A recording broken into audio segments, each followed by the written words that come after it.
दोस्तों नमस्कार। आप सभी का जामा कुल प्रश्न के इस कोर्स में स्वागत है।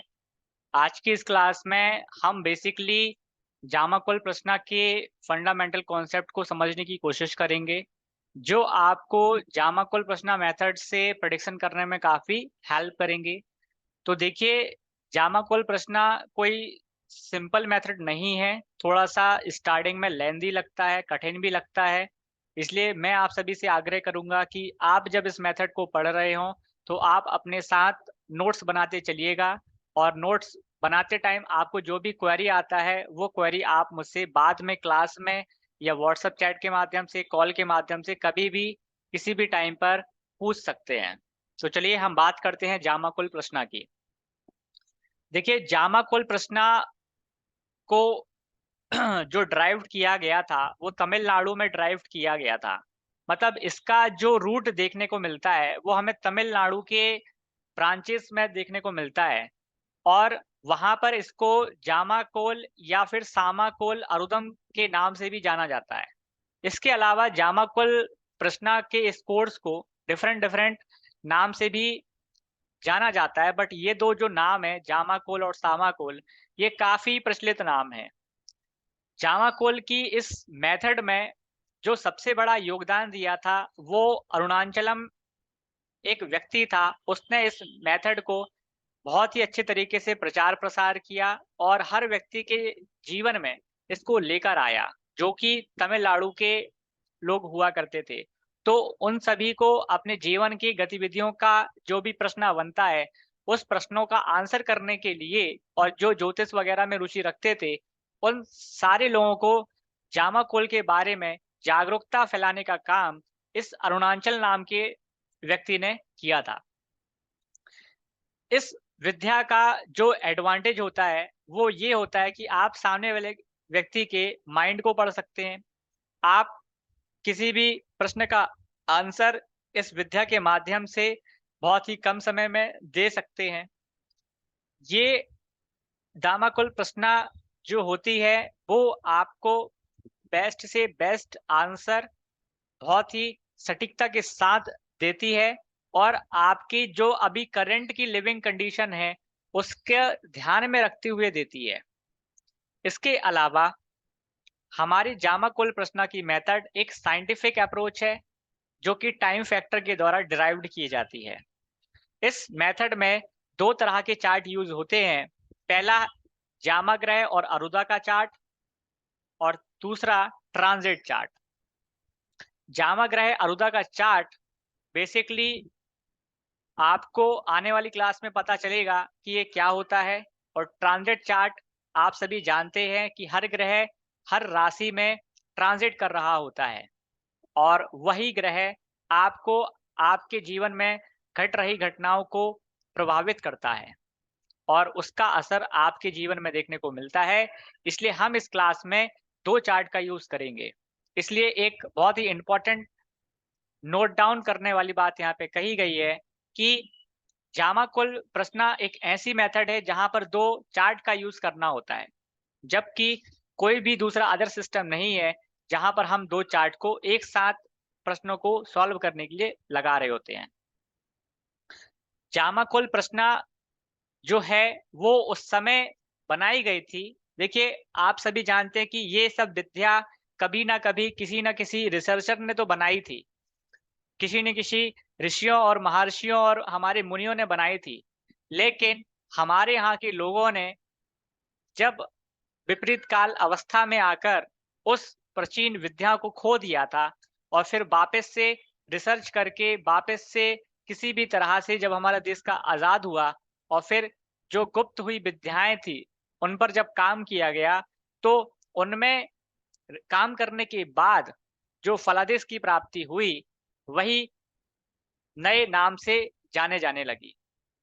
तो जामाकुल प्रश्न उस समय की विद्या मानी जाती है, जब मनुष्य का आविष्कार हुआ था, मनुष्य जब बन रहा था और मनुष्य के साथ-साथ हमारी प्रकृति का निर्माण हुआ था, जहाँ पर हमारे पास कोई भी सुख-सुविधा नहीं थी कि हम समय को कैसे जानें, हम अपने प्रश्नों का आंसर कैसे जानें।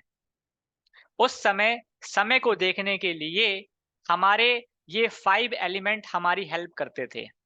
हमारे 5 एलिमेंट जिसमें जल, वायु, पृथ्वी, आकाश, आग, ये सब आते हैं। उस समय घड़ियां नहीं हुआ करती थी, तो उस समय हम सूर्य की पोजीशन को देखकर समय का आंकलन करते थे।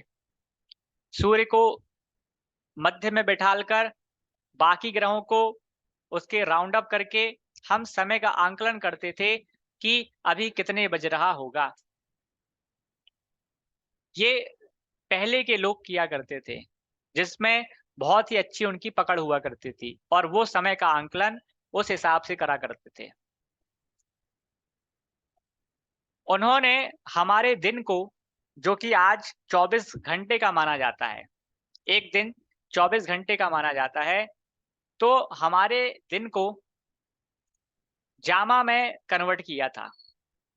और एक जामा का मतलब 1.5 आवर होता है। तो इस तरह से एक दिन में उस समय केवल 16 जामा आती थी। 16 जामा ही आ पाती थी और 16 जामा का जो कैलकुलेशन होता है आज के टाइम के हिसाब से वो 1.5 आवर का होता है। मतलब एक जामा इज इक्वल टू 1.5 आवर। मतलब जब 8 जामा आती हैं तब हमारे यहाँ पर हमारे आज के सिस्टम के अनुसार वो 12 घंटे माना जाता है। और वापस से फिर 8 जामा अलग आती हैं तो हमारा 8 घंटे वहाँ माना जाता है, सॉरी 12 घंटे माना जाता है। तो इस तरह से 12-12 करके 24 घंटे होता है। अब यही जामा आज हम घंटों के तौर पे पढ़ते हैं। इसके अलावा हमारे जो एस्ट्रोलॉजिकल सिस्टम है उसमें राशियों का महत्व बताया गया है। आप सभी जानते हैं कि आप कोई भी विधा पढ़ें अकल्ट साइंस की, उसमें सबसे इम्पोर्टेंट राशियों को और ग्रहों को दिया गया है और नक्षत्रों को दिया गया है। नक्षत्र तो ठीक है, बट राशियों को और ग्रहों को सबसे ज्यादा महत्व दिया गया। आप सभी जानते हैं कि हमारे एस्ट्रोलॉजिकल सिस्टम में 12 राशियां होती हैं। हर राशियों के अपने देवता होते हैं। जैसे मेष राशि, वृश्चिक राशि के देवता मंगल होते हैं। वृषभ राशि, तुला राशि के देवता शुक्र होते हैं। मिथुन राशि, कन्या राशि के देवता बुध होते हैं। कर्क राशि के देवता चंद्रमा होते हैं। सिंह राशि के देवता सूर्य होते हैं। धनु राशि के और मीन राशि के देवता जुपिटर होते हैं। मकर राशि और कुंभ राशि के देवता शनि होते हैं।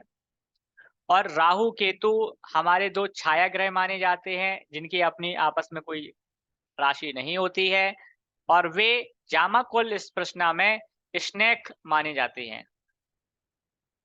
और जामाकुल प्रश्न की इस मेथड में हम केवल 8 प्लेनेट को ही कंसीडर करते हैं, जबकि वैदिक एस्ट्रोलॉजी में या दूसरे अकल्ट साइंस के सिस्टम में हम 9 प्लेनेट कंसीडर करते हैं। यहाँ पर राहु और केतु को एक ही प्लेनेट कहा गया है, जिसका नाम स्नेक कहा गया है, स्नेक अर्थात सांप। और बाकी के जो ग्रह हैं वो ग्रह ही हैं। इसलिए आप इस चीज को ध्यान रखिएगा कि राहु केतु यहाँ पर स्नेक के तौर पर यूज होते हैं।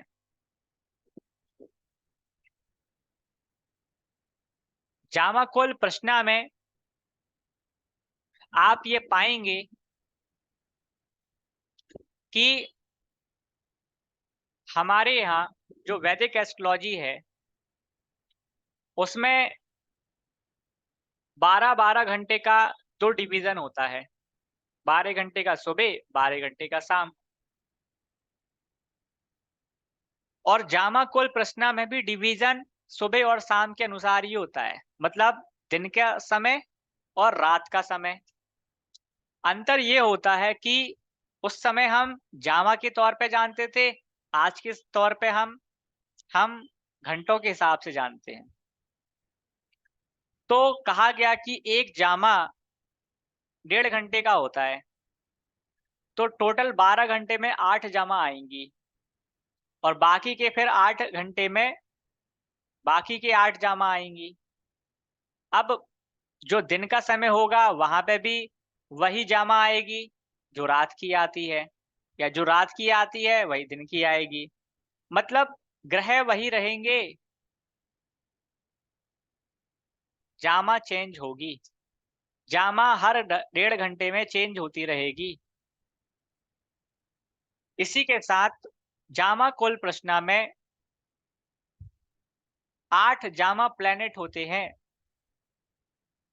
जिसे हम आउटर के प्लैनेट कहते हैं, जिसे हम आउटर के प्लैनेट कहते हैं। और 9 ट्रांजिट के प्लैनेट होते हैं, 9 ट्रांजिट के प्लैनेट होते हैं। तो 8 आउटर के प्लैनेट होते हैं और 9 इंटर के प्लैनेट होते हैं, जिसे हम ट्रांजिट प्लैनेट कहते हैं। जामा कोल प्रश्न एक होरारी मेथड है जिसके कॉन्सेप्ट केपी एस्ट्रोलॉजी से मिलते हैं। यहाँ पर जैसा कि आप जानते हैं कि जब भी आपसे कोई प्रश्न करता है तो हम केपी एस्ट्रोलॉजी में उस बर्थ डेट और टाइम और प्लेस को लेते हैं जहाँ पर ज्योतिषाचार्य अर्थात एस्ट्रोलॉजर बैठा होता है। तो इस प्रकार से जामा कुल प्रश्न में भी जब आपसे कोई प्रश्न पूछता है तो आपको एस्ट्रोलॉजर की लोकेशन, एस्ट्रोलॉजर का टाइम और एस्ट्रोलॉजर का ही डेट कंसीडर करना है। जब वो देखने बैठेगा तभी उसके दिए गए डेट, टाइम और प्रश्न को कंसीडर करना है, ना कि क्लाइंट के। इसके साथ ही साथ जामा कोल प्रश्न में जो सबसे इंपॉर्टेंट एसेंशियल पॉइंट माने जाते हैं वो कुछ इस प्रकार से हैं, जैसे उदयम, अरुदम, कविपु, जामा कुल का टाइम, ट्रांजिट प्लैनेट्स, मांदी। ये जो 6 पॉइंट हैं, ये 6 पॉइंट सबसे ज्यादा इंपॉर्टेंट होते हैं जामा कुल प्रश्न में। उदयम, अरुदम, कविपु, जामा कुल का टाइम, ट्रांजिट का टाइम और मांदी। ये 6 बहुत ही ज्यादा इंपॉर्टेंट और एसेंशियल्स पॉइंट माने जाएंगे, जो कि आने वाली क्लासेस में आपको अप्लाई होते हुए दिखाई देंगे। उदयम, अरुदम, कविपु, जामा कुल टाइम, ट्रांजिट प्लैनेट और मांदी। यहाँ पर जैसे कि हमने कहा था कि जामा कुल प्रश्न का एक कॉन्सेप्ट है कि आपको इस कॉन्सेप्ट से क्वेश्चन के बारे में आइडेंटिफिकेशन मिलता है कि सामने वाले व्यक्ति का क्वेश्चन क्या होगा। तो वो आप कैसे देख सकते हैं, इस बात को समझिए। तो कहा गया है कि यदि आपको क्वेश्चन का आंसर जानना है या क्वेश्चन जानना है कि क्या क्वेश्चन हो सकता है, तो उसका पहला रूल है कि जो भी प्लेनेट उदयम में बैठे होंगे उससे संबंधित घटना घटित होगी, उससे संबंधित प्रश्न क्लाइंट आपसे पूछने आया होगा।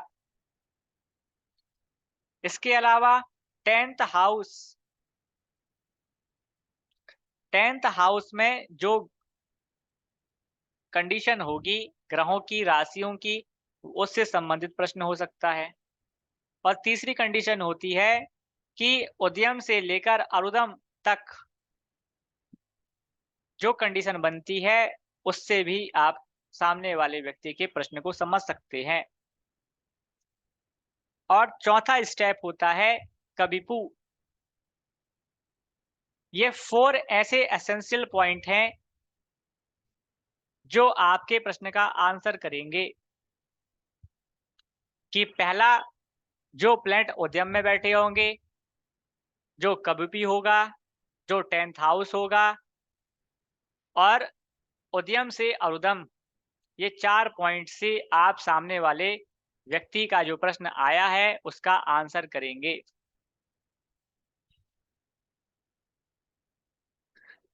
अब आप समझिए उद्यम क्या होता है। उद्यम आपको प्रेजेंट और फ्यूचर के बारे में बताता है।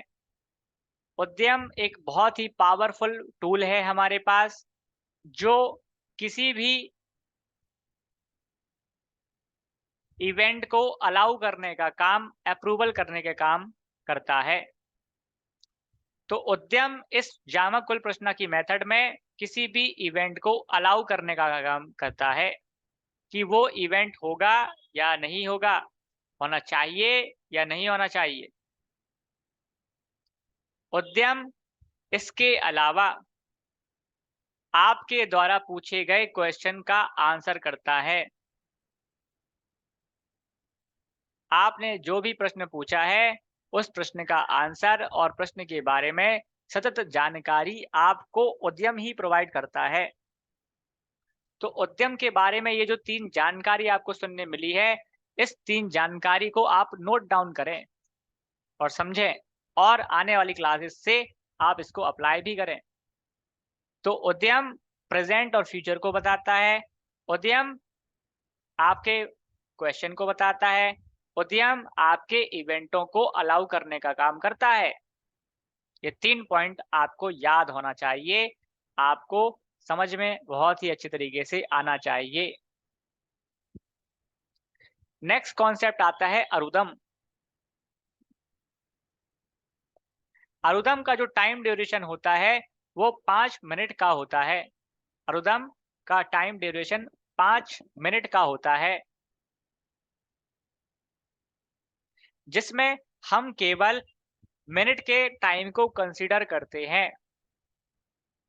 हम इसमें घंटों के टाइम को कंसीडर नहीं करते, हम केवल मिनट के टाइम को कंसीडर करते हैं। तो हमारे पास टोटल 60 मिनट होते हैं। इस तरह से हमने इसको 5-5 मिनट के हिसाब से बांटा हुआ है। तो टोटल हमारे पास 12 बनते हैं, और वही 12 के बनने से हमारा अरुदम का लगन कास्टिंग हो पाता है, बन पाता है। तो अरुदम का ड्यूरेशन 5 मिनट का होता है। ये घंटे को नेगेट करता है। हम यहाँ पर केवल मिनट को कंसीडर करते हैं और अरुदम के लगन को बनाते हैं। अरुदम भी बहुत ही ज़्यादा पावरफुल टूल है, और ये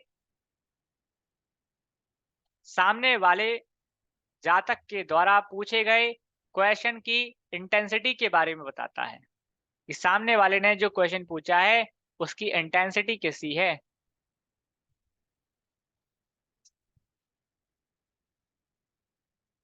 अरुदम आपके जीवन में घट रही या घट चुकी जो समस्या होती है, उसके बारे में बताता है, और हमें कुछ नया सुनने को मिलता है। अरुदम एक बहुत ही इम्पोर्टेंट लगन माना जाता है।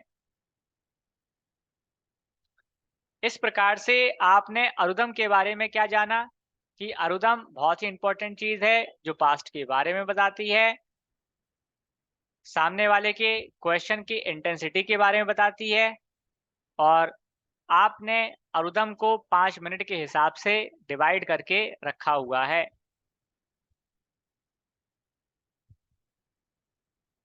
अब हम बात करेंगे कबिपु। कबिपु हिडन माना जाता है, गुप्त माना जाता है, सुप्त माना जाता है। कबिपु इस सिस्टम में लॉस को, डेथ को, एंगर को, नेगेटिव एनर्जी को रिप्रेजेंट करता है। कबिपु 10 राहु के बराबर का होता है। मतलब एक साइड राहु और उसके बराबर में 10 राहु को यदि बिठा दिया जाए, उतना खराब रिजल्ट कबिपु देता है। कबिपु एंटी क्लॉकवाइज चलता है। कबिपु जो भी रिजल्ट देता है, उसका आंसर नेगेटिव में ही होता है। उसका आंसर नेगेटिव में ही होता है। जो भी क्वेश्चन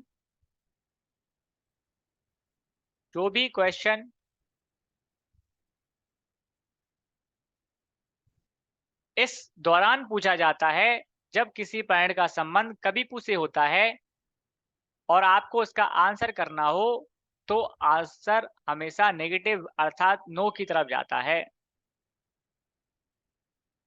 और उसको हर चीज देखनी पड़ती है।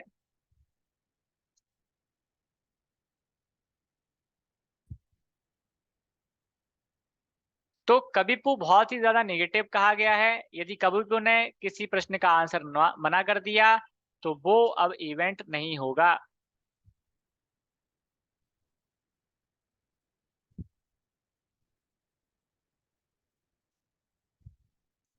अब हमारे पास नेक्स्ट कॉन्सेप्ट मांदी का आता है। मांदी का कैलकुलेशन दो तरह से होता है, या तो डे से या नाइट से, वीकडे से, वीकडे की डिग्री से और सन की डिग्री से। मांदी का जो यूज होता है वो डेथ को कैलकुलेट करने के लिए होता है। कहा जाता है कि यदि उदयम और मांदी के बीच अच्छा रिलेशनशिप हो, या फिर मांदी क्वेश्चन के पूछे हुए हाउस से संबंध रखता है, तो उसे कैलकुलेशन किया जा सकता है। तो मांदी का कैलकुलेशन डे और नाइट के हिसाब से होता है, वीक डे में होता है, वीक डे की डिग्री के हिसाब से और सन की डिग्री के हिसाब से होता है। अब हम बात करेंगे जामाकोल प्लैनेट्स की। टोटल जामाकोल में 8 ग्रहों का ही यूज होता है: sun, moon, Mars, Jupiter, Saturn and Venus. और बाकी राहु केतु को मिलाकर एक ग्रह माना जाएगा जिसे हम स्नेक कहेंगे। ये 8 प्लैनेट आउटर प्लैनेट माने जाएंगे। एक नियम बनता है, वो भी आप सुनिए। जब सूर्य और चंद्रमा चेंज होंगे तो वो आपस में सेवंथ होंगे। मार्स और शनि जब आपस में चेंज होंगे तो सेवंथ होंगे। जब जुपिटर और मून चेंज होंगे तो सेवंथ होंगे। और मरकरी से लेकर स्नेक तक का कॉन्सेप्ट हमेशा सेवंथ का ही होता है। इसके अलावा ये कॉन्सेप्ट एक सेम ऑर्डर पे चलता है, ये कभी भी चेंज नहीं होता। हर दिन डे लॉर्ड आता है और वो जामा बनता है, और जामा बाकी के ग्रह मूवमेंट करते हैं। ये प्लेनेट एंटी क्लॉकवाइज डायरेक्शन में मूव ऑन करते हैं, जिनका स्टार्टिंग मीन राशि से होता है। तो आई होप कि आपको आज की क्लास के जो फंडामेंटल कॉन्सेप्ट हैं वो समझ में आए होंगे। नेक्स्ट क्लास में हम और भी प्रैक्टिकल के साथ और भी थ्योरेटिकल कॉन्सेप्ट को समझने की कोशिश करेंगे। आज के लिए जय श्री राम।